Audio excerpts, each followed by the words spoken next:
नाङ्लो के हो? तपाईहरूलाई थाहा भएकै कुरो हो। सबैका भान्साघरमा पाइने अनि चाहिने वस्तु हो नाङ्लो। सायद नौलो पिढीका कतिलाई थाहा नहुन पनि सक्छ यस नाङ्लो बारे, किनकि हाम्रा युवा वर्गले तयार ब्रेकफास्ट, लन्च अनि डिनर मात्र थाहा पाएका छन्।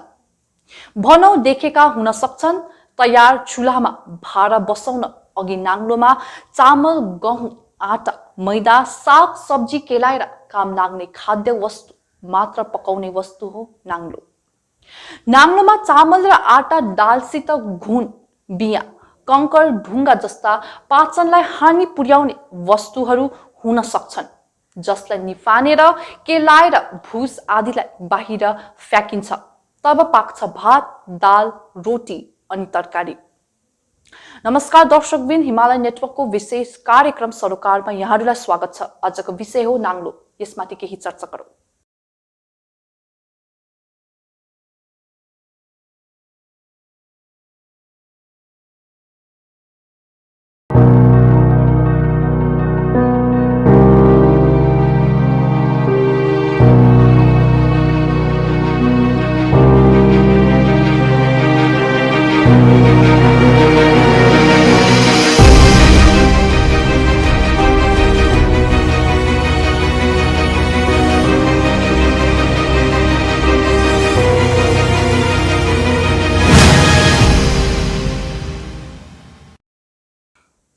दर्शकबिन, नाङ्लोमा केलाउन र निफान्नका लागि पहाडका विभिन्न राजनीतिक दलहरू छन्, जसको कार्यरूप, कार्य संस्कार अनि कार्य संस्कृतिहरूका कतिको जनरूपी छ। जनताका लागि कति लाभदायक छ अनि कति हानिकारक छ। बस यति कुराहरू तपाईहरूका अघि ल्याएर चामल एकापट्टि अनि भुस, बिया र घुनहरू अर्कोपट्टि निफान्नु छ। कुन कुन राजनीतिक दलहरू अनि उनीहरूका विचारधारा, सिद्धान्त अनि आदर्श जनहितका लागि सही छन् अनि कुन गलत छन्, यसलाई निर्क्योल गर्ने काम जनता जनार्दन तपाईहरू स्वयंले गर्नुहोला। कुन राजनीतिक दलले भाका पुर्याएको छ, कुन राजनीतिक दलले दिन्छु भनेर बाटो बिराएको छ, कुन राजनीतिक दलले कहाँ कहाँ आन्दोलन गर्यो, त्यसको परिणाम कस्तो भयो, कुन दलहरू हात बातेर बसेका छन्, कुन राजनीतिक दल मैदानमा उत्रिएको कहिल्यै देखिएन, आदि आदि। यस्तैहरूलाई नाङ्लोमा हालेर निफान्नु छ कार्यक्रम सरोकार। विगत बंगाल विधानसभा चुनावमा पहाडको राजनीतिमा पनि त्यस्तै हुन गयो। भाजपाका हेभीवेट नेताहरूलाई मैदानमा झारियो। कालेबुङ छाडेर भाजपा गठबन्धनले विधायकको कुर्सी हत्याई छाडे। चुनावी घोषणा पत्रमा धेरै आश्वासन दिए पनि पहाडमा केन्द्रबाट वार्ताको निम्ति दोस्रो चिठी ल्याउन सकिएन। वार्ताको चिठी अनि भाजपा गठबन्धनको दिल्ली रुङ्गाई र अबागोलीको अनसन र पुतला दहनले पहिलो वार्ता दशैंको छेक पारेर सम्पन्न त भयो, तर त्यसपछि फेरि चुपचाप। यसैबीच पहाडमा दुई नयाँ दलको गठन भयो, एउटा भारतीय गोर्खा प्रजातान्त्रिक मोर्चा अनि अर्को हाम्रो पार्टी। नौलो छातामुनि पहाडका 26 धुरन्धर अनुभवी विज्ञजनहरू समावेश हुन पुगे। जिटिए नोकरशाहीले चलाउन थाल्यो। अर्कोले आफ्नै सुरमा ताल थप्दै अघि बढ्न थाल्यो। विमल गुरुङ पहाडमा फेरि सक्रिय बन्नतर्फ लागे। विनय तामाङ राज्य सरकारकै सत्तारूढ दल तृणमूल कांग्रेसमा सामेल भएर आफ्नै राग अलप्न थाले। पार्टी परिवर्तनको होड पहाडमा फेरि चल्यो अनि यो क्रम अहिले पनि चलि नै रहेको छ। विभिन्न सञ्चार माध्यमका लागि नयाँ खुराकहरू दिनदिनै बनिरहेका छन्। तर राज्यले नगरपालिका चुनावको घोषणा गरिदिएर पहाडको धमिलिसकेको राजनीतिक रङमा नयाँ रङ थपिदिने काम गर्यो। भेन्टिलेटरको छेउछाउ नै पुगिसकेको दार्जिलिङ पहाडको पोलिटिकल सिनेरियोले फेरि अक्सिजन पायो। मुख्यमन्त्री ममता ब्यानर्जीले राज्यभित्रको पीपीएसको ढाँचा र खेस्रा तयार पार्न अनि थापा र रोशन गिरीहरूलाई आह्वान अघिबाटै गरिसकेकी छन्। अर्कोतिर भाजपाले पीपीएसको निम्ति भनेर पहिलो वार्ता गरी टोप्लेर कानमा तेल हाली बसिदिएको छ। केन्द्रको पीपीएस बारे पहाडको अन्यल जनता राज्यको पीपीएसले अझ कन्फ्युज बनेका छन्। एकछिन पालो भएको छ विश्रामको। 1 मिनेटपछि फेरि आउनेछौँ। त्यतिन्जेल हेर्दै गर्नुहोला हिमालय नेटवर्क।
स्वागत छ दर्शकबिन। तपाईहरु हेर्दै हुनुहुन्थ्यो हिमालय नेटवर्कको विशेष कार्यक्रम सरोकार। विषय थियो सन्दर्भ नाङ्लो।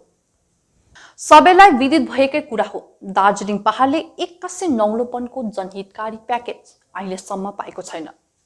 केन्द्र सरकार अनि राज्य सरकार यी दुवैलाई पहाडको फैलाउने हातहरूको मेजरमेन्ट थाहा छ।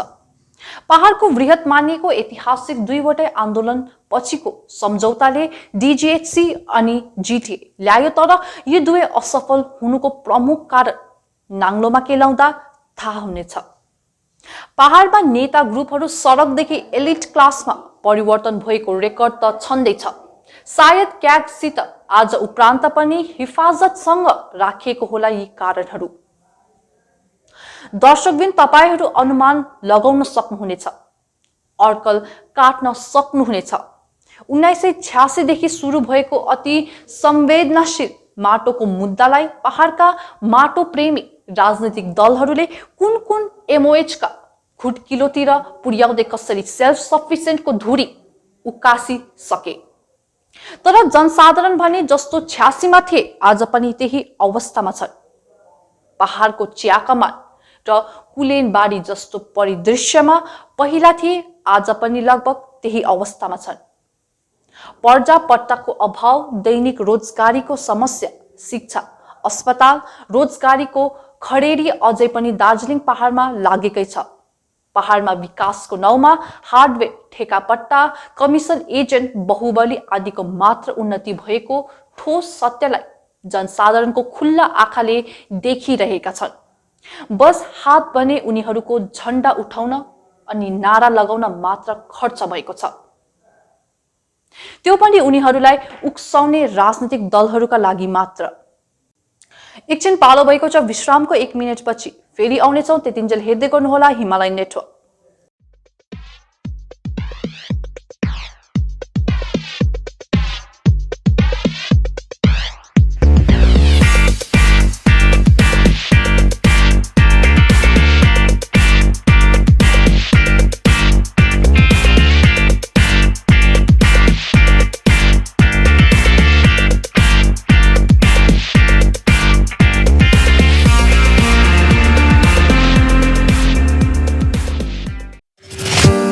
Detailing giants, Gaspa and premium detailing studio with graphic ceramic coating, king wrapping and many more. Experience next level car detailing and protection. Expertise lies in the application of high quality and industry leading brands under 5 to 7 years and above warranty. Call or visit Detailing Giants for whiling ongoing discounts. Maneswar Mall, Eastern Bypass, Siliguri, 7679619406 9800011107. स्वागत छ दर्शकबिन। तपाईहरु हेर्दै हुनुहुन्थ्यो हिमालय नेटवर्कको विशेष कार्यक्रम सरोकार। विषय थियो सन्दर्भ नाङ्लो। पहाडको मुद्दालाई दिल्लीसम्म पुर्याउँछु भने 5-5 वर्षे सांसदहरू बाहिरबाट आए। पहाडबाटै गएका सांसदले पनि आफ्नो पार्टीको पक्षमा भट्याउने काम बाहेक केही सफलता हात पुर्याउन सकेनन्। बहुमत भएको पार्टी समेतले पहाडको राजनीतिलाई 7 साइड ग्राउन्ड भन्दा धेर बहुमूल्य ठानेनन् अनि नेताहरूलाई हरेक पल्ट मन्त्रीहरूसित फोटो खिचाउँदै आश्वासनको प्याकेज मात्र दिएर पहाड फर्क्याउने काम गरियो। पहाडमा जुन जोगी पनि आए, पहाडको भाग्यमा कानै चिरेको जोगी मात्र जुड्यो। आफ्नो डङ्का बाहेक, आफ्नो दम्फु बाहेक राजनीतिक दलहरूले अरू कुरो बुझ्याउनै सकेनन्। दिल्लीका लोकसभा राज्यसभाका सांसदहरूको आँखा र कानसम्म पुग्न सकेन पहाडको आवाज अनि दुर्दशा। दार्जिलिङ पहाड पर्यटकीय स्थलको रूपमा मात्र मन्त्री, सांसद, विधायकहरूको हेर्ने स्थल बन्न पुगिरहेको छ। अझ त्यसमाथि एक हुनुपर्ने पहाडका जनसाधारणलाई दलहरूले बोर्डमा विभाजन हुन मद्दत पुर्याए। 11 जात गोष्ठीलाई जनजाति आदि मागहरू लिएर आरक्षणको पंक्तिमा उभिन पुगे पहाडका जनसाधारण। बाँकी रहेका चियाकमान बासिन्दा, कुलेनबारी बासिन्दाहरू सबै गेटमा धर्ना र अनसनमा बस्ने पार्टी कार्यकर्ता बाहेक केही बन्न सकेनन्। उब्रेका पाब्रेका पहाडका नगरपालिकातिरका बासिन्दाहरू अहिले घरि चुनावी मथिङ्गलमा परेका छन्। भाजपा, मोर्चा, प्रजातान्त्रिक पार्टी, हाम्रो पार्टी, गोरामुमु, क्रामाप्पा, अभागोली, टीएमसी का प्रचार तथा भेटघाटमा समय खर्चिँदैछन्। अब पहाडले कस्तो नेता अनि कुन पार्टीको पुच्छ्यार समातेर वैतरणी पार गर्ने हो, यो रमिता पहाड आफैले हेर्न बाँकी नै छ। अहिलेलाई भने दार्जिलिङ नगरपालिका चुनाव मुखेमा आएको छ। नाङ्लोमा रहेको चामलमा कति बिया र ढुङ्गा थुप्रेको छ, त्यो केलाएर निफान्न पनि बाँकी नै छ। हवस् त दर्शकबिन, आजलाई यति नै। यस्तै जनसरोकारका विषयवस्तुलाई लिएर तपाईहरू समक्ष फेरि उपस्थित हुनेछौँ। अहिलेलाई हेर्दै गर्नुहोला Himalayan network. Eklavya Institute of Management is one of the premier institute of hotel management in Siliguri. With more than 6 years of experience under its belt, Eklavya provides 100% placement assistance guarantee.